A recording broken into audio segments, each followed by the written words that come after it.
आज हम उत्तरी कैलिफोर्निया के इतिहास के एक ऐसे अनसुलझे और कुख्यात मामले की बात करेंगे जिसने सबको हिला कर रख दिया था, ज़ोडिएक किलर। देखिए, 1960 के दशक के आखिर में इस रहस्यमय कातिल ने सिर्फ अपराध ही नहीं किए, बल्कि उसने एक ऐसा डर पैदा किया जिसने क्राइम की दुनिया को हमेशा के लिए बदल दिया। और कमाल की बात यह है कि आज तक उसकी असली पहचान एक राज ही बनी हुई है। ये सिर्फ कोई खोखली धमकी नहीं थी, ये एक ऐसा वादा था जिसने पूरे सैन फ्रांसिस्को बे एरिया में डर की एक बर्फीली लहर दौड़ा दी थी। और इसने दुनिया को दिखा दिया कि इस कातिल के इरादे कितने क्रूर और भयानक थे। तो चलिए इस रहस्य की परतों को खोलना शुरू करते हैं। आखिर था कौन ये ज़ोडिएक किलर? यही वो एक सवाल है जो आधी सदी से भी ज्यादा समय से जांचकर्ताओं और अब इंटरनेट के जमाने में ऑनलाइन जासूसों की पीढ़ियों को परेशान करता आ रहा है।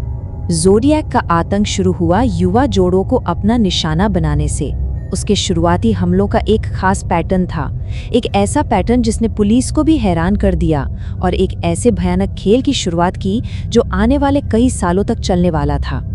तो ज़ोडिएक का आतंक शुरू होता है 20 दिसंबर 1968 को लेक हरमन रोड की एक बिल्कुल सुनसान सड़क पर, जहां उसने अचानक और बड़ी बेरहमी से हमला किया।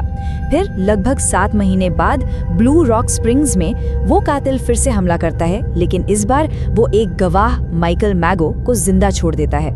हमले के ठीक बाद उस हत्यारे ने खुद वैलेजो पुलिस डिपार्टमेंट को फोन किया। सोचिए, इस कॉल में उसने न सिर्फ नए अपराध की बल्कि 7 महीने पुरानी हत्या की भी जिम्मेदारी ले ली। यहीं से कानून का मजाक उड़ाने और अपनी पहचान को एक पहेली बनाने का उसका खेल शुरू हुआ। देखिए, ज़ोडिएक को जो बात दूसरे कातिलों से बिल्कुल अलग करती थी, वो सिर्फ उसके अपराध नहीं थे, बल्कि पब्लिक और पुलिस के साथ बात करने की उसकी एक सनक थी। उसने खतों और रहस्यमयी कोड्स के जरिए एक भयानक खेल खेला जो उसकी पहचान का एक अहम हिस्सा बन गया। अब कहानी में एक बहुत ही दिलचस्प मोड़ आता है, जहां देश की टॉप इंटेलिजेंस एजेंसियां मतलब NSA और CIA तक उस कोड को नहीं समझ पाई, वहीं एक आम स्कूल टीचर और उनकी पत्नी ने उसे क्रैक कर दिया। उन्होंने बस एक स्मार्ट अंदाजा लगाया कि इतना घमंडी कातिल अपने संदेश की शुरुआत अपने बारे में बात करके ही करेगा, शायद आए यानी मैं जैसे शब्दों से।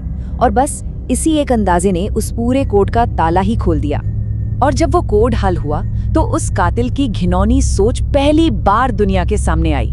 वो हत्या को एक खेल मानता था। उसका मानना था कि उसके शिकार मरने के बाद उसके गुलाम बनेंगे। ये कोई मामूली अपराधी नहीं था, ये एक ऐसा इंसान था जो अपनी ही बनाई एक डरावनी काल्पनिक दुनिया में जी रहा था। पहले सिफर के कुछ ही दिनों बाद उसने एक और खत भेजा और इसी खत में पहली बार उसने खुद को ज़ोडिएक नाम दिया। बस इसी के साथ एक गुमनाम हत्यारे को एक कुख्यात पहचान मिल गई जो इतिहास में हमेशा के लिए दर्ज हो गई। जैसे जैसे वक्त बीतता गया, ज़ोडिएक के हमले और भी ज्यादा बेखौफ और नाटकीय होते गए। उसने अपने पैटर्न को तोड़ा और सैन फ्रांसिस्को शहर के बीचों बीच एक हत्या को अंजाम दिया। एक ऐसी रात जहां वो लगभग पकड़ा ही गया था। लेक बेरिसा में जो हमला हुआ वो शायद सबसे अजीब और डरावना था। ज़ोडिएक ने एक जल्लाद जैसी अजीब सी पोशाक पहन रखी थी जिसके सीने पर उसका निशान बना हुआ था। उसने पीड़ितों को बांधा और फिर उन पर बेरहमी से चाकू से कई वार किए और जाने से पहले उसने उनकी कार के दरवाजे पर अपने पिछले हमलों की तारीखें लिखकर एक स्कोर कार्ड छोड़ा, जैसे कोई शिकारी अपनी ट्रॉफी गिन रहा हो। ज़ोडिएक की आखिरी पक्की हत्या उसके पिछले पैटर्न से एकदम अलग थी। इस बार उसने किसी सुनसान जगह के बजाय सैन फ्रांसिस्को के एक बिजी इलाके में एक टैक्सी ड्राइवर को अपना निशाना बनाया। और यहीं पर पुलिस से एक बहुत बड़ी और शायद सबसे अहम गलती हुई। जब चश्मदीदों ने पुलिस को फोन किया तो घबराहट में पुलिस डिस्पैचर ने गलती से संदिग्ध की जानकारी अश्वेत पुरुष के रूप में आगे बढ़ा दी, जबकि असल संदिग्ध एक श्वेत पुरुष था। इस एक छोटी सी गलती का नतीजा चौंकाने वाला था। हत्या के कुछ ही मिनटों बाद पुलिस अधिकारियों ने ज़ोडिएक को सड़क पर चलते हुए देखा। उन्होंने उसे रोका, पूछा कि क्या उसने कुछ भी संदिग्ध देखा है और फिर उसे जाने दिया, क्योंकि वो डिस्पैचर के दिए गए विवरण से मेल नहीं खाता था। वे कातिल से बस कुछ ही इंच की दूरी पर थे। तो अब सारा ध्यान जांच पर आ जाता है। पुलिस एक ऐसे भूत का पीछा कर रही थी जिसे पकड़ना लगभग नामुमकिन लग रहा था। झूठी खबरों, मुश्किल कोड्स और मुख्य संदिग्धों के खिलाफ कोई ठोस सबूत न होने की वजह से ये जांच सालों तक भटकती रही। Z340 जिफर ज़ोडियाक की सबसे बड़ी चुनौती थी। इसे सुलझाने में 51 साल लग गए। जी हाँ, 51 साल। और जब ये कोड आखिरकार 2020 में टूटा तो इसमें कोई नाम या कोई सुराग नहीं था, बल्कि ये कातिल का एक और ताना था जिसमें वो दावा कर रहा था कि उसे मौत की सजा से डर नहीं लगता, और वो उस आदमी को नकार रहा था जिसने खुद को ज़ोडियाक बताकर एक टीवी शो में फोन किया था।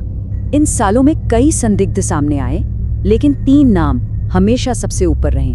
आर्थर ले एलन को सबसे मजबूत संदिग्ध माना जाता था, पर फोरेंसिक सबूत कभी मेल नहीं खाए। रिचर्ड गाइकोव्स्की और अर्ल वैन बेस्ट जूनियर जैसे दूसरों के खिलाफ भी कुछ परिस्थितिजन्य सबूत थे, लेकिन किसी के भी खिलाफ कुछ भी पक्का साबित नहीं हो सका। केस हमेशा एक कदम दूर ही रहा। तो अब हम इस मामले के अंत की ओर बढ़ रहे हैं। आखिर में ज़ोडियाक किलर की कहानी असलियत और उसके खुद के बनाए मिथक के बीच एक बहुत बड़े फर्क को दिखाती है, और शायद यही वजह है कि ये आज भी इतनी दिलचस्प बनी हुई है। पुलिस रिकॉर्ड्स के मुताबिक ज़ोडियाक किलर से आधिकारिक तौर पर सिर्फ 5 हत्याएं जुड़ी हुई हैं। ये वो मामले हैं जहां सबूत जैसे कि उसके खत, फोन कॉल या घटना स्थल पर छोड़े गए सुराग सीधे उसी की तरफ इशारा करते हैं। लेकिन अपने आखिरी खतों में से एक में ज़ोडियाक ने डींग मारते हुए लिखा कि उसने 37 लोगों की हत्या की है। क्या ये सच था या ये उसकी बनाई हुई डरावनी कहानी का एक और हिस्सा था? यही विरोधाभास ज़ोडियाक की विरासत के केंद्र में है, हकीकत और कल्पना का एक डरावना मिश्रण। और इसी एक सवाल के साथ हम आज की ये पड़ताल खत्म करते हैं। आधी सदी से भी ज्यादा समय बीत चुका है, लेकिन ज़ोडियाक किलर का मामला आज भी अमेरिका के सबसे दिलचस्प अनसुलझे रहस्यों में से एक है। एक ऐसा भूत जो आज भी लोगों के जहन में जिंदा है और दुनिया भर के जासूसों को चुनौती देता है।